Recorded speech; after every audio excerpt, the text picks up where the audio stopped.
hoje, a gente até, pelo que eu te conheço e pela conversa que a gente está tendo, eu entendo que eu vejo você sendo essa pessoa. Eu vejo o Daniel sendo uma pessoa constante, que tem valores e que segue os valores e que aparentemente tem um propósito. Como é que você chegou nisso? Olha, acho que é mais por exemplos mesmo. Exemplo, como eu falei, começa do exemplo da família, de pessoas que eu convivi. E aí, voltando a falar, cara, eu até citei alguns lugares. Tudo que você vê aqui em mim, eu até falava, tudo que você vê, fala assim, que é legal, que eu aprendi com um cara que eu sou apaixonado nele.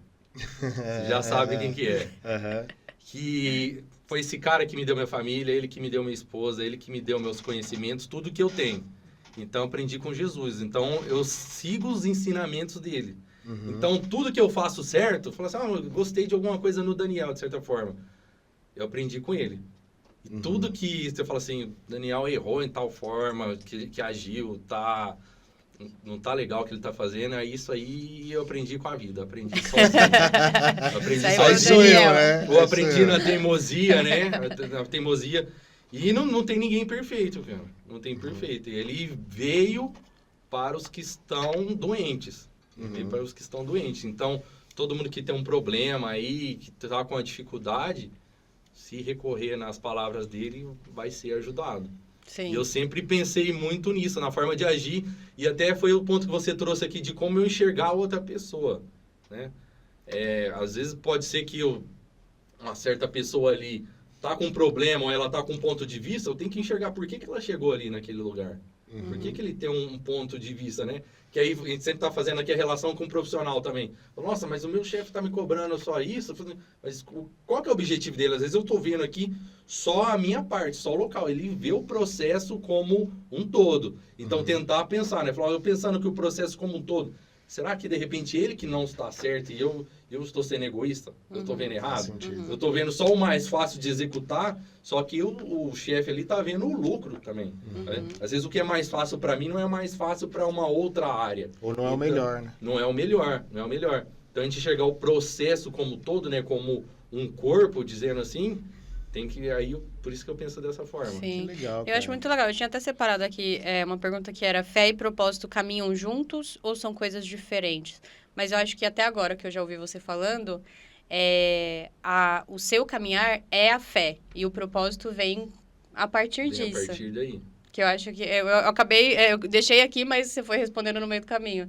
Mas acho que faz sentido isso, porque você falou, não tem um objetivo específico, mas é como se tudo fosse um treinamento. Tipo, o meu propósito é ser uma pessoa melhor?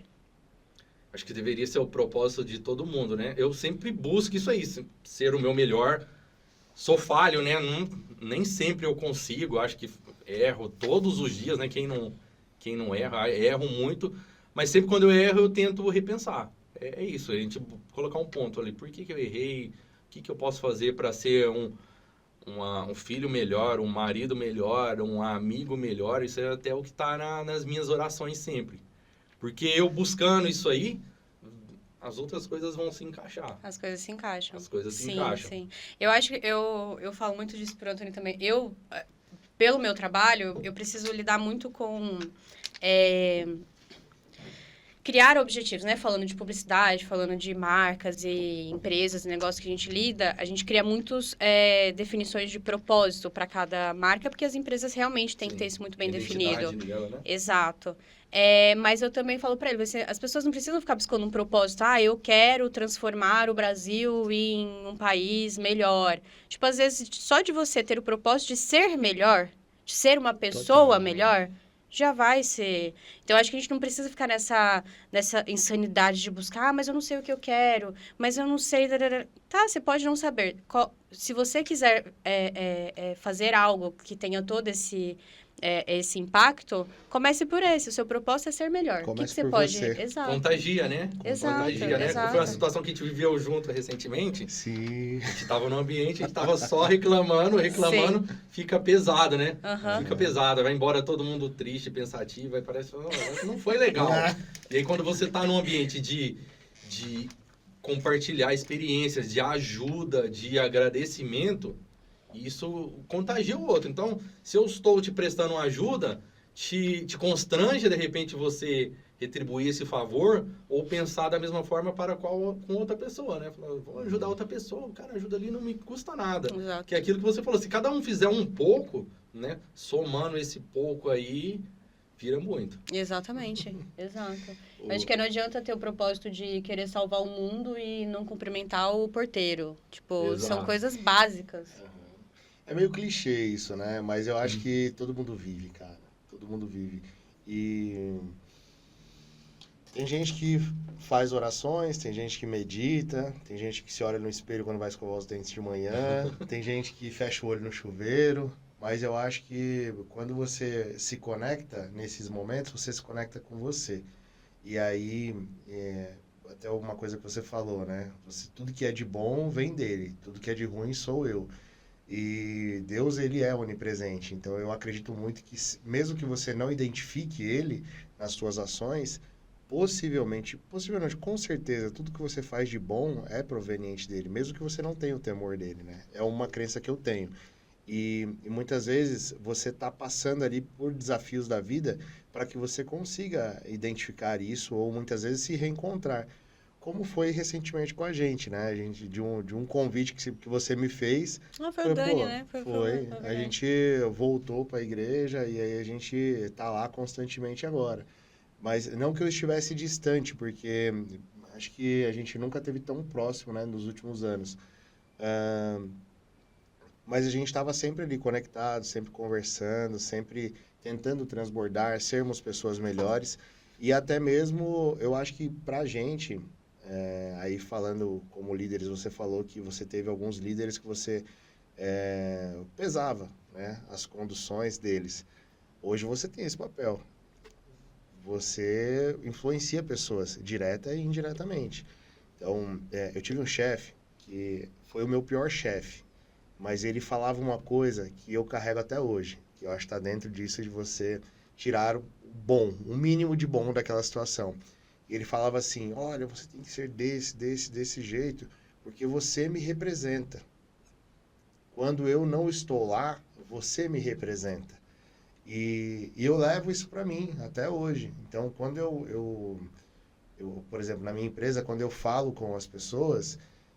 eu me tiro do cenário, mas eu falo assim, você representa a empresa. Então, se você está tendo uma postura desalinhada com os valores da empresa, com a cultura da empresa, acho que talvez você precise rever, né? Que é o íntimo, que é o que você está fazendo quando ninguém está te olhando. Mas você continua comunicando, seja num vestimento, seja num diálogo, seja numa postura com uma outra pessoa, seja tratando com o teu pai, com a tua mãe. Você está representando alguém. E aí, voltando ali pro que eu comecei a falar, você está representando Deus, né? Muitas vezes. Então, eu acho que o caminho de você se tornar uma pessoa melhor, talvez não tenha uma cartilha lá, ou talvez tenha, né? Que é a Bíblia. Mas eu acho que é ingenuidade da nossa parte achar que a gente não vai ter desafios e que os desafios não vão ficar maiores. Sempre né? Não tem como não ser. Difícil. Sim. Mas eu acho que ter esse papel de fé, né, e acreditar, acho que ajuda muito a gente se posicionar também diante das coisas. Que eu acho que, mais uma vez, essa visão de que tudo é um treinamento, tudo é uma fase, tudo é um processo, ajuda muito a gente não olhar para aquele problema, para aquele gigante, putz, por que isso está acontecendo comigo? Mas eu não merecia, porque isso é injusto e tal. Tá, o que eu tenho que fazer aqui? O que eu tenho que aprender aqui? E passar por isso eu acho que facilita, né, o processo. Não que a gente não vá sofrer. Mas é casca, né, também. É casca, sim, eu acho que tem formas, né? Ou a gente aprende pela dor, que aí é essa casca que vai criando também, ou a gente aprende por como o Dani teve exemplo, Então, eu acho que são caminhos que ambos os caminhos, eles levam para uma... não é seriedade, eu perdi a palavra, mas deixa o processo mais tranquilo. Porque você sabe que você vai passar por aquilo, mas você, ok. Você acha que você aprendeu mais pelo exemplo ou pela casca? Pelo tombo ali? Eu acho que são somatórias. São somatórias dos dois, né? Porque não adianta também só ver pessoas, bons exemplos e não seguir Não fazer nada com aquilo, né? Não seguir aquilo, Sim. né? Que é igual o pessoal falar, ó, vou te mostrar aqui, ó, como anda de bicicleta, é assim. Você não legal. sentar na bicicleta ali com rodinha primeiro, né? Cair, tomar os capotes. Cair você não consegue fazer. Então, são as somatórias das duas coisas. De se colocar à prova naquilo, né? Exatamente. Ô Dani, e voltando de novo um pouquinho lá atrás, né? Quando você saiu lá da sua cidade, você falou que você estava namorando. E aí, como foi pra Lari? Tava namorando. Então, a gente não voltando um pouco aqui, quando a gente começou a namorar, eu já trabalhava em shopping. Então, falando das experiências, eu sempre fui envolvido na área do varejo. Então, eu trabalhava de vendedor ali, eu trabalhava no shopping na parte da noite. Então, muitas das vezes eu não me encontrava com ela. E tinha faculdade, assim. Então, nosso namoro acabava vendo uma vez, 2 vezes por semana. Só que aí, quando eu passei a viajar, o período era maior. Tinha vezes que eu ficava 15 dias, 20 dias, cheguei a ficar 30 dias fora. E aí eu tava nesse trabalho aí, viajando muito ali. Eu fiquei, acho que quase 4 anos viajando. E a gente já tava namorando há um bom tempo. E aí eu queria me casar. Só que eu não queria me casar e continuar nessa rotina, né, de distância, porque aí a gente já tinha lá, tava vendo o nosso apartamento, tudo. Falei assim, nossa, acho que não faz muito sentido eu casar, tirar ela da casa dela, pra ela ficar num apartamento ali sozinha enquanto eu tô viajando. E aí foi aí que tivemos que tomar algumas decisões. E eu fui à procura de um outro emprego, assim, que eu tava mais estabilizado.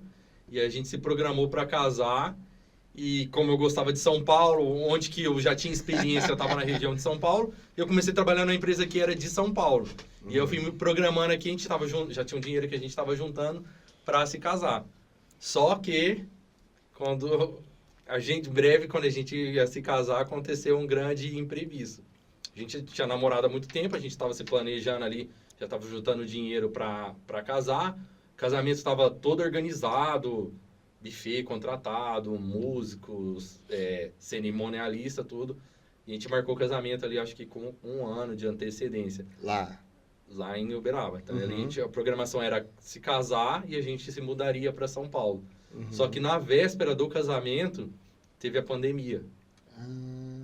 Teve a pandemia. Então, teve a pandemia, e aí estava acontecendo os primeiros casos. Lá na cidade não tinha nenhum caso ainda, só que já tinha casos de São Paulo. Então, com o começo, o início da pandemia, todo mundo tinha aquele baita medo, né? Todo medo. Aí, ainda mais eu era de São Paulo, o pessoal falou, não, mas o noivo vai vir de São Paulo, vai trazer para todo mundo aqui. Vai matar todo mundo. Vai matar todo mundo. A gente tentou contornar lá, ver algumas formas, só que aí deu o lockdown, fechou, a gente teve que adiar o casamento. Oxi. Teve que adiar o casamento. Mas vocês já eram casados no civil? A gente não era casado no civil e nem nada. O combinado era que a gente ia casar no civil, fazer o casamento religioso junto, né? E aí ela ia mudar pra cá, a gente ia morar aqui. E aí aconteceu isso e não casaram. Aconteceu isso, não casamos. Mas... E aí eu já tinha férias programadas, tudo isso acabamos perdendo.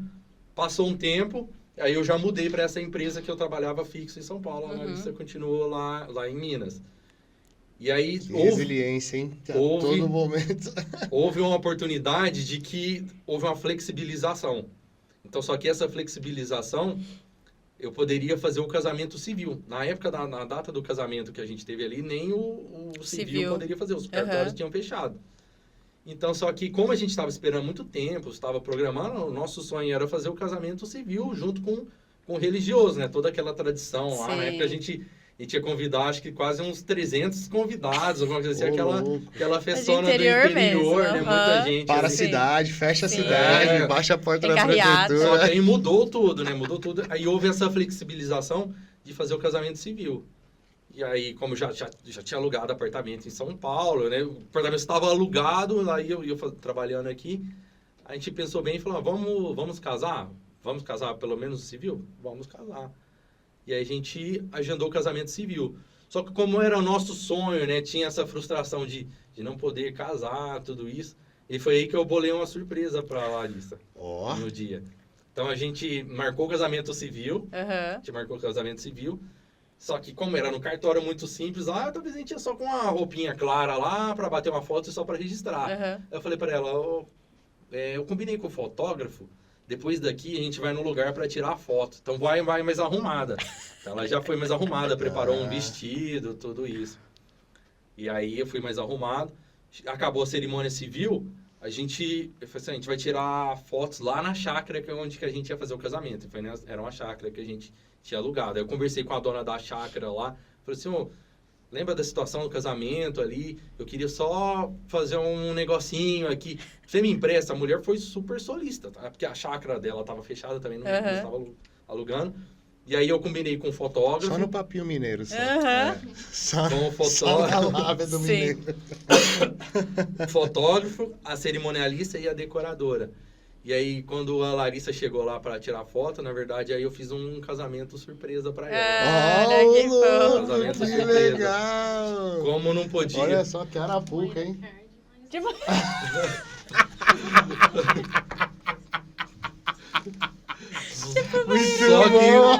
Só que com o Muito participante bom. ciente, né? No caso do exemplo que ela deu ali, não pelo dava menos pra ela ver. foi casar antes, né? Era só a cerimônia. Foi ciente. Casamento!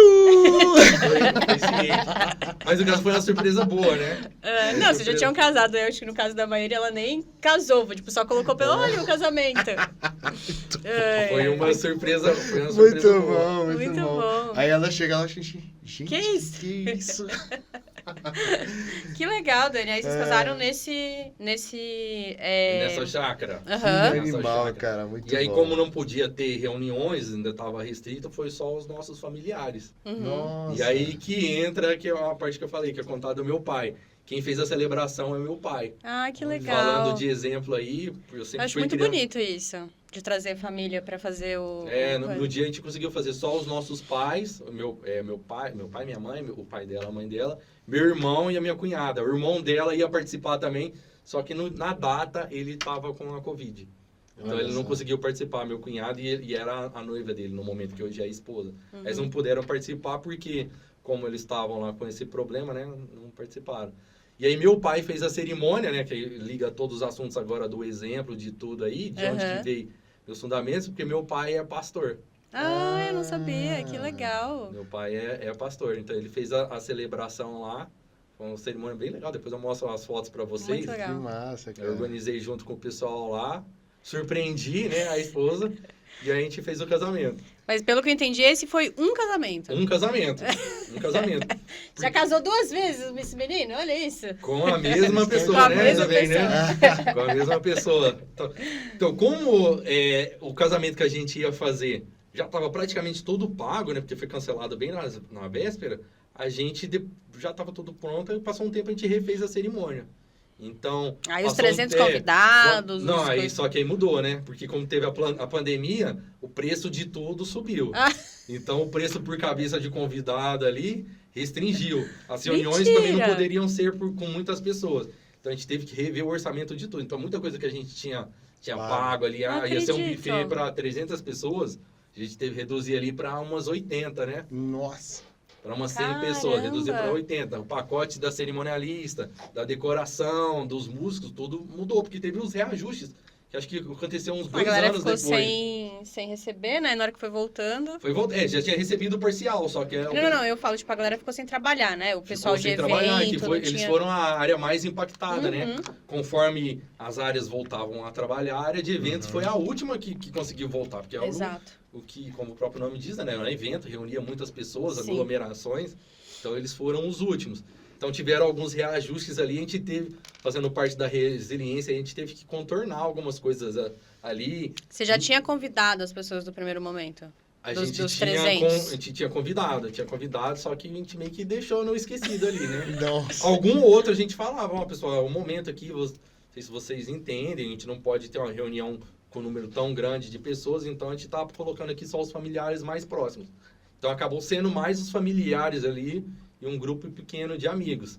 Só que aí a gente teve que rever contrato com o pessoal, renegociações, ajustes, igual, então, às vezes uma decoração que ia ser mais detalhada, muitas flores ali, teve que reduzir bastante. A gente pensava Caramba. vários outros meios ali para conseguir acontecer dentro da Mas verba. esse a Larissa sabia, ela conseguiu. Esse ela Essa ela sabia. Esse deu pra ela colocar o vestido de noiva, legalzinho ali. Que legal, Que hein, cara? legal, meu. Mega resiliência, né? Mega É, resiliência até nisso. E você acha que, acho que tem algumas coisas, né, que eu tinha até separado uma outra aqui, que a vida, ela é muito incerta, né, por si só. Não tem, eu vou fazer isso e X vai acontecer, vou fazer aquilo. A gente faz com o objetivo de que aquilo aconteça, mas a gente não tem o controle de que vai ser exatamente como a gente quer.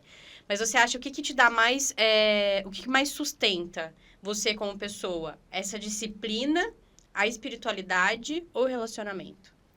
Relacionamento. Relacionamento, assim, trazendo o que você está dizendo de espiritualidade, relacionamento aqui com a família, com os próximos e com Deus. Pegando aí o que você falou, no nosso pensamento humano, né, ilimitado, a gente quer sempre planejar, ainda mais nós sendo engenheiros, que é essa área de exata, a gente quer tudo certinho, tudo metódico.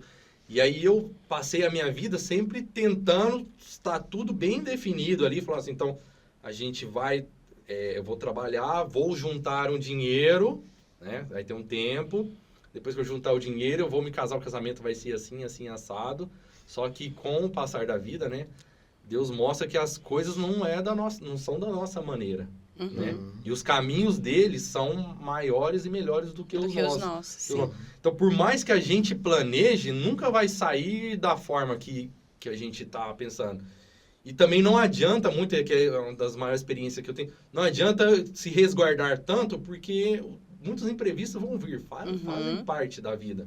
Fazem parte. Às vezes eu me planejei tanto para uma coisa, para alguma coisa, só que às vezes vem uma oportunidade aqui e destrói o seu casteirinho que você está construindo ali, não sei há quanto tempo, né? Vem uma maré ali, derruba ele, ou passa um menininho e dá um chute. Como eu disse, a gente tem que viver o dia, cada um de cada vez, fazer a nossa parte, né? Que é importante, porque não adianta falar... Olha, Deus me ajuda, faz aí. Faz né? Se a gente vou esperar. Se a gente não faz o nosso. Mas o principal é confiar os nossos caminhos a Ele.